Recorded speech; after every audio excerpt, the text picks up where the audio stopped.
Hello and welcome to all our die-hard fans out there. This is episode 3 of Hastings College Van Talk. Day 2 of pool play is in the books, and we saw the 1 seeds take on the 3 seeds and the 2s take on the 4 today. It resulted in a lot of sweeps, Will. Pool A, we saw Lindsey Wilson, the number 1 overall seed, undefeated. They've still only dropped 1 set all year. They took on Jamestown.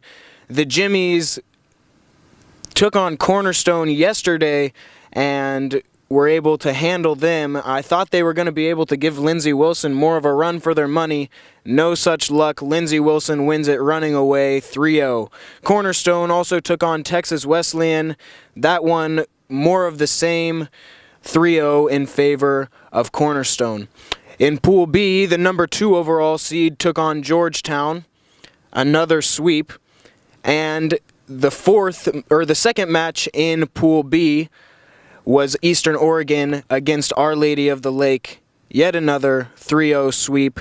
So a little bit of a trend in Pools A and B. And then you go to Pool C, and it's pretty much the same thing. By the way, I'll introduce myself, Will Reynolds. Anyways, Hastings over Madonna in Pool C, 3-0 sweep. Hastings hasn't lost a set so far in the national championship. And then Montana Tech over Embry-Riddle. Embry-Riddle, had they won that game, they would have given themselves a shot to advance on to the bracket play, but that pretty much knocks them out of contention.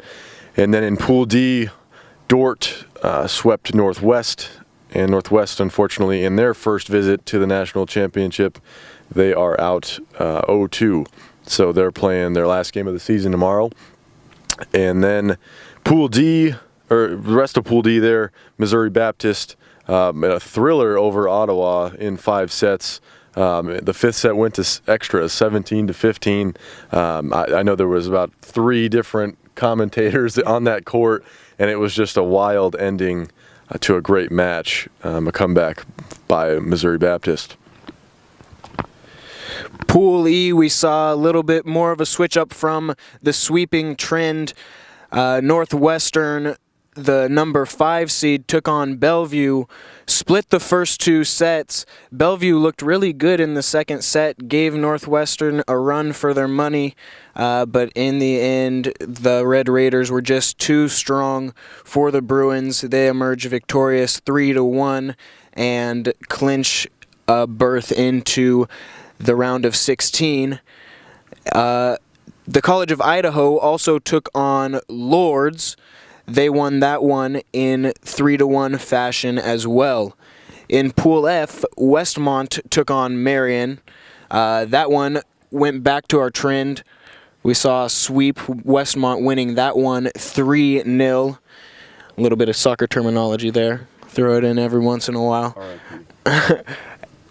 And then the final match in Pool F was Midland and St. Xavier. St. Xavier was able to stick around with Midland for a little while and kept all of the games pretty close. But in the end, Midland, one of the best teams in the nation, were in the top 10 for most of the season. They were just too much for the Cougars. And then we continue in Pool G and Pool H. Pool G, Park swept Missouri Valley, and then Corbin went to 5 sets with Indiana Wesleyan and eventually came out victorious. They will face Park tomorrow in the 1-2 matchup in the pool play. And for Pool H, Grandview over Morningside in 4 sets. Morningside won the first and lost the last 2, 26-24. Columbia over Tabor. Jerod, you had the pleasure of calling that match. Got pretty exciting there towards the end of it, but the Cougars were just too much for the Blue Jays.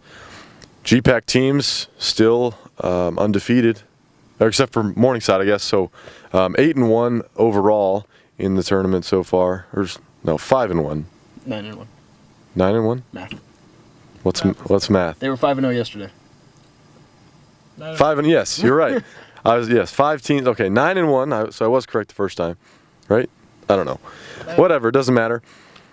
And so anyways, GPAC teams 9-1, and then teams already clinched bracket play. That would be Viterbo out of Pool B and Eastern Oregon out of Pool B. Those teams will play tomorrow, the 1 and 2 seeds. Hastings and Montana Tech will advance out of Pool C. Westmont and Midland out of Pool F. Park and Corbin out of Pool G, even though they will play tomorrow. Northwestern, College of Idaho, Dordt, and Missouri Baptist out of Pool D. Teams that are eliminated, Jerod? Teams that are eliminated, obviously from the same pools as the teams that have clinched the bracket berths. Those would be Georgetown, Our Lady of the Lake, Madonna, Embry-Riddle, Marion, St. Xavier, Missouri Valley, and Indiana Wesleyan.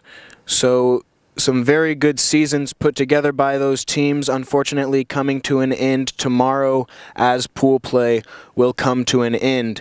However, the bracket spots in pools A and H still up for grabs. There's been some mix-ups in who won the upsets on day one through the pools for a loop, and so there's still some brackets left to be decided. We'll see how that plays out tomorrow. Looking at tomorrow, matches to watch are going to be Westmont and Midland, two teams that are 2-0 going into their match tomorrow. Midland's looked good. Westmont has looked better than I expected. I didn't really know what to expect out of Westmont, but they've looked very good as well. We'll see if they're finally able, or if somebody's finally able to give one of those top GPAC teams a struggle, because it's been pretty smooth sailing so far.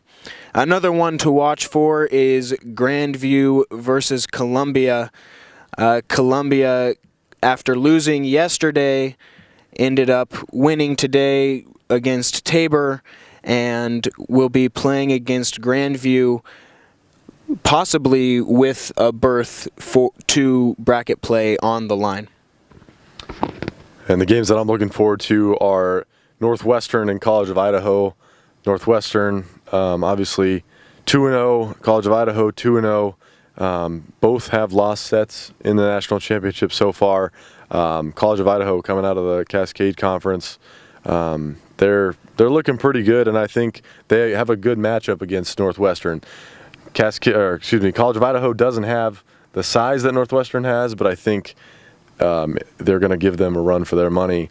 And then Viterbo and Eastern Oregon. Eastern Oregon's kind of been surprising so far, and Viterbo, just the powerhouse that Viterbo is so far in the national championship. That'll do it for our wrap-up of Day 2 in pool play. Check us out tomorrow on Hastings College Van Talk for a recap of Day 3 and the final day of pool play. We'll see you then.